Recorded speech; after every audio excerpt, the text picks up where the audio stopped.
¿Ya conseguiste averiguar algo sobre la historia de Santa Irene? ¿La historia de Santa Irene? ¿Para qué? Certo, Claudia, esquecemos comentarcho. Temos que presentar un traballo sobre a orixe do noso centro.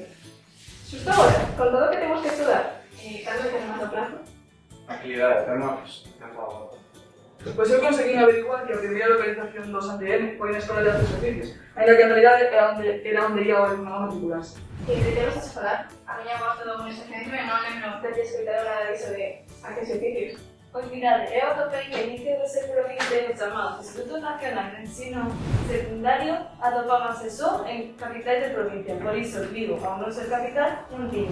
Por iso, grazas ao legado de Policarpo Sanz e Irene de Ceballos, en 1927, o Consello de Ministros, en medio da ditadura de Primo de Rivera, conseguiu que aprobase a creación do noso centro. Xosé Policarpo Sanz foi un filántropo nacido en Marín no ano 1841 e pasou a súa infancia en Vigo. Era un home de negocios que emigrou a Habana e ao longo dos seus 48 anos construiu un importante grupo industrial co que conseguiu unha gran fortuna. Precisamente, buscando consideración social, casou con Irene de Ceballos, moza española residente en Nova York, muller refinada e cultivada nas artes.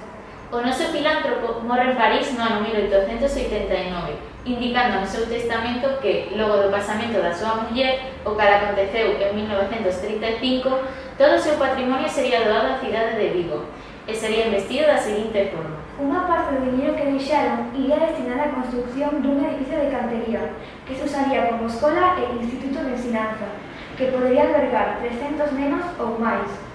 A ensinanza neste centro debería ser gratuita para as nenas de familias necesitadas. O edificio é o noso Instituto Santa Irene, denominación que remite ao nome da súa muller.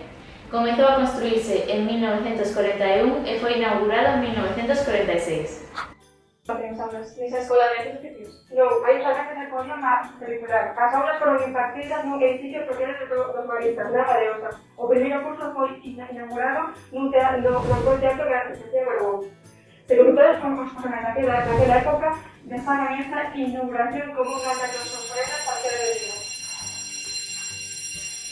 Sí, nese edificio estivo Santa Irene en 1932, en ese mesmo ano, trasladase ao edificio situado no terreo Bellavista, onde está actualmente o Colegio dos Jesuítas, en San Jorge, Madrid. ¿Sabes a que edificio te referís?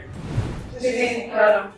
Tamén conseguín saber que tras o estallido da Guerra Civil, en xullo de 1936, moitos... Sí, foron tempos difíciles. Durante a guerra, o edificio dos jesuítas foi utilizado como hospital de evacuación de feridos de guerra. Porén, o instituto pasou a ter a súa sede na Escola de Artes e Oficios. No mesmo lugar onde instalar a secretaría por primeira vez, non? Certo, eu sei que aínda que estás pendente da móvil atendes, Pois fíxate ti que estou a por a mesma tarea neste traballo. Acabo de atopar que, logo de chegar a un acordo cos testamenteiros de Policarpo Sanz e Irene de Ceballos, o alcalde, que en ese momento era Luis Suárez Llanos, cedeu o seu terreo do Carme para a construcción do noso instituto. E o que máis, as obras comezan en 1941, xusto despois da cesión do terreno. Un dos principais artífices da construción da Santa Irene foi Antonio de Comín Gestacias, un arquitecto vigués que naceu en 1897 e morreu en 1987.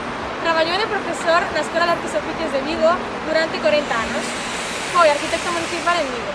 Na nosa cidade proxectou numerosos edificios religiosos e civis. Entre estes últimos destaca o Instituto Santa Irene, que o proxecto elaborou no ano 1941. Deseñou un edificio coa planta en forma de E para facilitar a entrada de luz natural. Na torre central hai un reloxo famoso por dar as badaladas de fin de ano.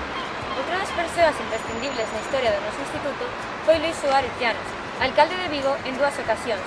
Foi un grande impulsor no desenvolvemento da nosa cidade. El presidía a Corporación Municipal que acordou a cesión da parcela do Carme para a construción do IES Santa Irene. As obras remataron en 1946 e a inauguración oficial foi en setembro dese mesmo ano. Pois sí. Ademais, a actividade comeza no curso 1945-46 e o primeiro director é Enrique López Gil. Ademais, a inauguración oficial acuden as máis altas xerarquías civis, eclesiásticas, académicas, militares, ademais do ministro daquela época de Educación, José Iván Martínez. Pero ainda non quedou vai a cosa. Entre os anos 1972 e 1975, o alumnado do IES Santa Irene Ten que recibir aulas do IES Alexandre Mónica. O actual edificio do noso centro está construído no terreno do Carme.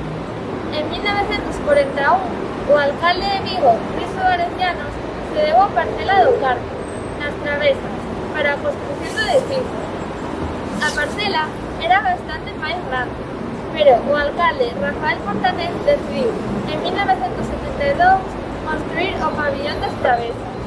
Os vigueses, o alumnado e o profesorado do centro opuxéronse, pero nada puderon facer. Sí, é verdade, en alguna provincia que temos diante é o único que nos queda daqueles descensos de terreno do campo. Finalmente, o alumnado volve a este edificio en 1946. Dades vos conta de toda a historia que ten este edificio?